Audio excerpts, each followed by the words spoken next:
안녕하십니까, 에더 사달입니다. 오늘은 어제 얘기한 양자 저항 관련 또 다른 얘기가 있어가지고 얘기를 해볼까 합니다. 일단 이 부분은 오늘 얘기할 거는 암호화폐 전반에 관련된 얘기이기도 하고요. 카르다노에 관련된 얘기도 같이 포함이 되어 있습니다. 그래서 여기서 쓰는 게 블리스라는 설명 방식이에요. 어제도 이제 잠시 얘기가 됐는데 어제도 그 비판한 사람이 그 블리스 안 되는데 왜 블리스를 쓰려고 그러냐라고 이제 얘기를 했잖아요. 그래서 이제 블리스에 대해서 한번 알아보면 디지털 서명 관련 논문인데 다른 것보다 다른 알고리즘들보다 이제 더 나은 계산의 효율성, 더 작은 서명 크기, 더 높은 보안성을 제공한다고 이제 되어 있는데 여기서 중요한 게 이 블리스가 NIST라고 미국 기술 표준 협회에 이제 제출이 되지 않았어요. 그러니까 이쪽에서 나중에 얘기할 거지만 이쪽에서 지금 양자 컴퓨터 관련 문제를 좀 해결하기 위해 가지고 지금 위원회가 좀 구축이 돼 있거든요.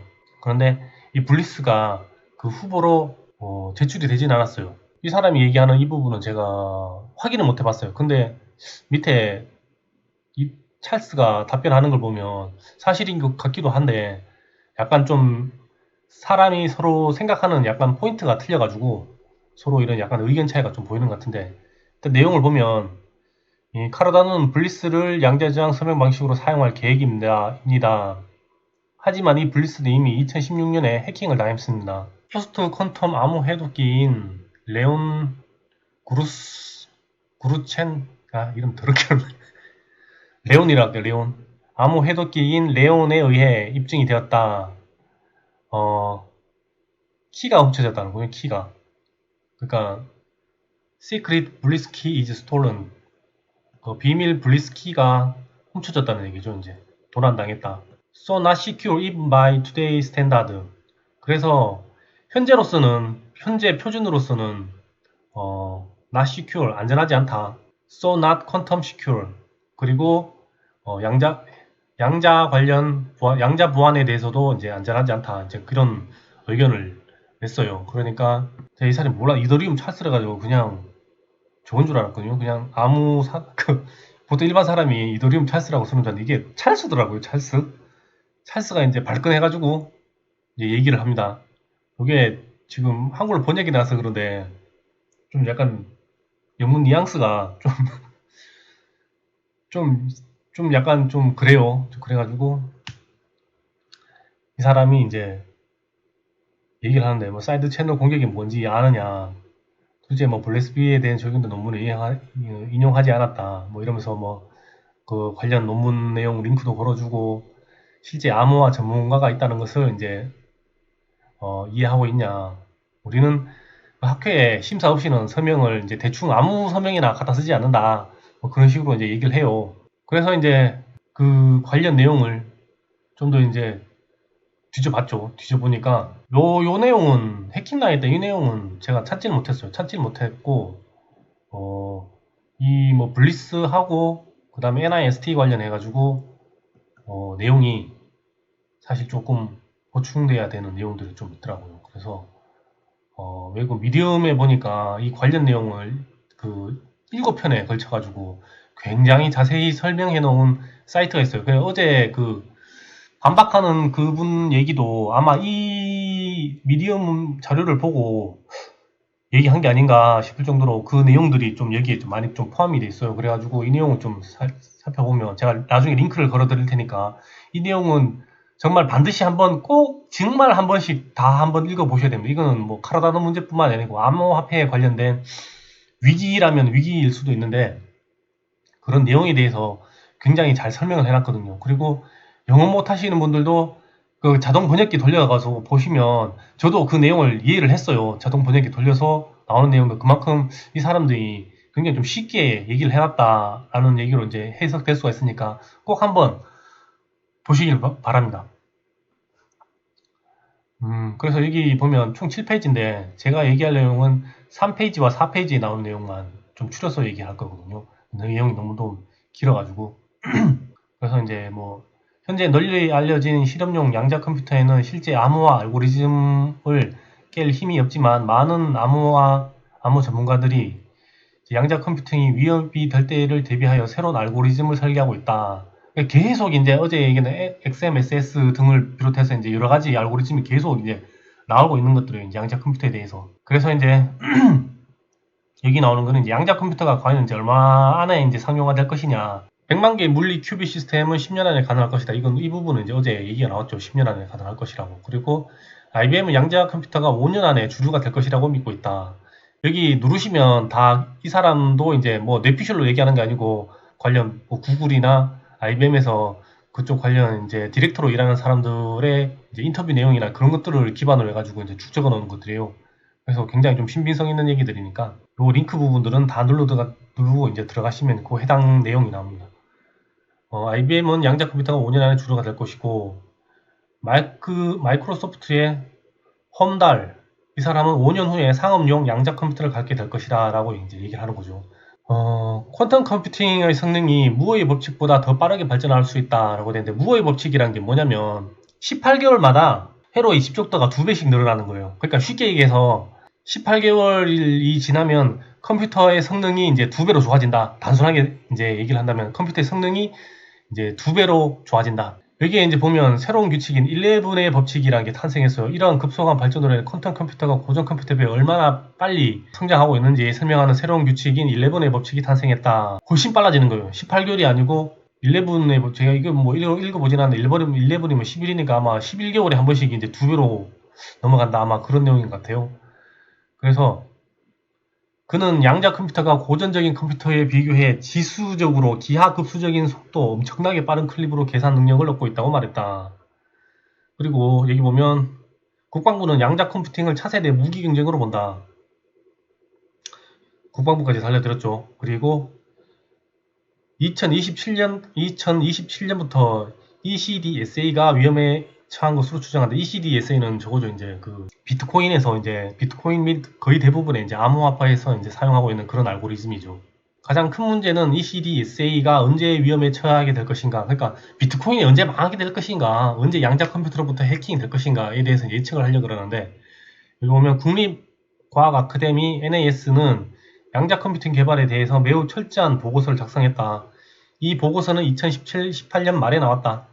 그들은 양자 컴퓨팅 분야의 서로 다른 상호 연결 분야에서 70명 이상의 과학자 그룹을 한 그룹으로 모아 자금 조달, 시사점 및 양자 컴퓨팅 개발에 대한 향후 과제에 대해서 이제 연구를 했는데 이 보고서가 가장 철저한 최신 보고서 중에 하나지만 ECDSA 또는 RSA도 이거 관련 암호화 이제 서명 기술에 된 이제 알고리즘 중에 하나예요. RSA에 대한 위험이 언제 발생하는지에 대해서 추정하지 않았다 그러는데 뭐 모르죠. 근데 뭐 알고도 발표를 안 한 건지 몰라서 뭐 안 하는 건지 그건 알 수 없는 거예요. 이 시점에서의 결론은 우리가 언제라는 질문에 답을 모른다는 거다. 모르니까 좀 불안한 거죠. 현재 암호를 해독할 수 있는 양자 컴퓨터가 10년 이상 떨어져 있어도 그러한 시스템의 위험은 충분히 높다. 새로운 보안 프로토콜로에 전환하기에도 시간적인 프레임은 충분히 길지만 불확실하다. 그러니까 더 빠른 시간 안에 될 수도 있으니까. NSA는 다음과 같이 조언했다. 양자 저항 알고리즘 전환을 준비하는 것이 좋다. 미국에서도 굉장히 좀 많은 기관에서 NSA뿐만 아니라 NIST 뭐 뒤에 좀 나옵니다. 뭐 그런 여러 기관들이 관련 이제 준비를 많이 하고 있어요. 이게 뭐 비단 뭐 암호화폐 저희는 이제 뭐 암호화폐 관련해서 얘기를 하는데 이게 암호화폐만의 문제가 아니고 사회 전반에 걸친 이제 문제거든요. 기존에 있던 ECC나 뭐 RSA 이런 알고리즘들이 기존에 암호화폐뿐만 아니고 우리 일상생활에도 뭐 대부분 다 쓰이고 있거든요. 그리고 여기 또 중요한 게 나오죠. 2016년 연방기록부 미국 정부의 일지로 특히 양자 컴퓨터는 FIPS 186-4에서 표준화된 것을 포함하여 많은 공격키 암호화 시스템을 완전히 깰 것입니다. 라고 되어 있는데 아까도 얘기했지만 굉장히 사회 전반적인 문제를 염려를 하고 있는 거야. NIST는 광범위한 시스템에 적합한 유형의 양자 저항 암호화를 필터링해야 되는 기준을 처리한다. 그들은 2020년에서 2024년 사이에 이것을 마무리하려 한다. 보다 특수한 서명 체계를 찾는다. 그리고 XMSS는 퀀텀 내성이 입증되었다. 근데 뭐 XMSS도 좀 읽어보면 뭐 여러 가지 그러니까 내성은 입증되었는데 뭐 다른 문제들이 좀 있는 것 같아요. 현재 NIST는 LMS와 XMSS를 모두 승인하려 한다. 이것은 아마도 LMS와 XMSS가 표준화된 양자 저항 암호화의 첫 번째 유행이 될 것임을 의미한다. 그리고 NSA와 NAS는 국가안보국하고 NAS는 뭔지 모르겠어요. 양자 저항 암호화 개발 및 표준화에 대한 권한을 NIST로 이적을 했다. 2016년부터 NIST는 현재 양자 저항 암호화에 대한 하나 이상의 표준을 이제 하는 걸로 이제 경쟁을 이제 진행하고 있다라고 돼 있어요. NIST가 NAS와 NAS에 이제 권한을 이임받아서 NIST에서 이제 진행을 하고 있는 거죠. 이제 양자 저항 관련 알고리즘을 뭘로 할 거냐. 그러니까 요 경쟁에 이 블리스는 요 내용이죠. 그 내용이 이 내용이에요. 블리스가 표준화의 잠재적 후보가 될 것으로 예상했지만 NIST에 제출되지 않았다. 블리스는 제출이 안 된 거예요. 그러니까 블리스는 후보가 아닌 거죠. 근데 그 후보가 왜 안 됐냐에 대해서 이제 몇 가지 추측해 볼 수 있는 그런 기사들이, 그런 내용들이 좀 있긴 있었는데, 좀 찌라시인가 싶기도 해서, 일단 그 내용은 일단 다루지는 않겠습니다. 일단 다루지는 않고, 다만 그렇다고 해가지고, 블리스는 망하느냐, 또 솔직히 또 그런 것도 아닌 것 같아요. 아직도 어제도 얘기했지만, 카르다나 쪽에서도 그렇게 이제 계속 연구를 하고 있는 부분이니까, 보완할 수 있는 부분이 있고, 그런 부분이 이제 보완이 된다 그러면 다시 이제 표준으로 채택될 수도 있는 그런 내용이 있는 거죠. 저는 그렇게 이해를 했습니다. 그래서 여기 뉴스를 보면 이런 내용들도 있어요. 미 국가안보국 양자 컴퓨팅 저항 관련 암호화 기술 개발 중 돼 있는데, 그래서 어제 오늘 한 얘기를 총체적으로 이제 종합을 해보면 이런 결론이 나와요. 최종 결론이. 첫 번째, ECDSA 알고리즘, 타원 곡선형 알고리즘을 사용하는 암호화폐, 대부분의 암호화폐, 비트코인, 이더리움 포함이에요. 거의 대부분. 근데 이더리움 2.0 나오면서 그게 양자 저항을 가진다는 얘기가 있는데, 저도 이더리움 관련해가지고는 잘 몰라서 이것도 검색하다 보니까 나오는데, 이더리움 가지고 계신 분은 한번 확인해 보시는 것도 괜찮을 것 같아요. 양자 컴퓨터에 의해서 해킹될 수 있다. 그러나 아직 양자 컴퓨팅의 파워가, 연산 속도가 아직 좀 부족해서 향후 10에서 20년 정도의 시간이 있는 것으로 파악이 된다. 하지만 무어의 법칙을 파기한 양자 컴퓨팅의 발전의 속도 11의 법칙이 새로 나왔습니다. 나왔을 때 10년 안에도 해킹 가능한 컴퓨터가 출현할 수도 있다. 그리고 카르다노는 현재 양자 저항 알고리즘으로 블리스를 격자 방식이라고 하네. 블리스가 격자 방식을 채택할 예정이라고 18년 7월에 카르다노 홈페이지에 얘기되어 있는데, 현재 적용되어 있는지는 알 수가 없다. 공식적으로 제가 확인한 게 없어요.